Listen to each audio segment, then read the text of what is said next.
Chapter 30. Hezekiah sent word to all Israel and Judah, and also wrote letters to Ephraim and Manasseh, inviting them to come to the temple of the Lord in Jerusalem and celebrate the Passover to the Lord, the God of Israel.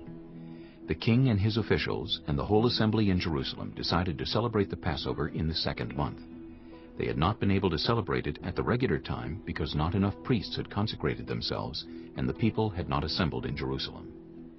The plan seemed right both to the king and to the whole assembly. They decided to send a proclamation throughout Israel, from Beersheba to Dan, calling the people to come to Jerusalem and celebrate the Passover to the Lord, the God of Israel. It had not been celebrated in large numbers according to what was written. At the king's command, couriers went throughout Israel and Judah with letters from the king and from his officials, which read, "People of Israel, return to the Lord, the God of Abraham, Isaac, and Israel, that he may return to you who are left, who have escaped from the hand of the kings of Assyria. Do not be like your parents and your fellow Israelites, who were unfaithful to the Lord, the God of their ancestors, so that he made them an object of horror, as you see. Do not be stiff-necked, as your ancestors were. Submit to the Lord. Come to his sanctuary, which he has consecrated forever. Serve the Lord your God, so that his fierce anger will turn away from you. If you return to the Lord, then your fellow Israelites and your children will be shown compassion by their captors and will return to this land. For the Lord your God is gracious and compassionate. He will not turn his face from you if you return to him." The couriers went from town to town in Ephraim and Manasseh, as far as Zebulun, but people scorned and ridiculed them. Nevertheless, some from Asher, Manasseh, and Zebulun humbled themselves and went to Jerusalem. Also in Judah, the hand of God was on the people to give them unity of mind to carry out what the king and his officials had ordered, following the word of the Lord. A very large crowd of people assembled in Jerusalem to celebrate the festival of unleavened bread in the second month.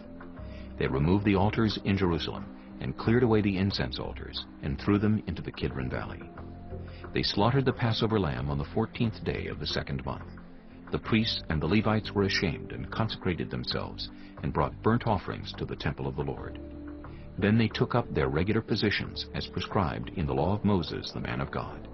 The priests splashed against the altar the blood handed to them by the Levites. Since many in the crowd had not consecrated themselves, the Levites had to kill the Passover lambs for all those who were not ceremonially clean and could not consecrate their lambs to the Lord.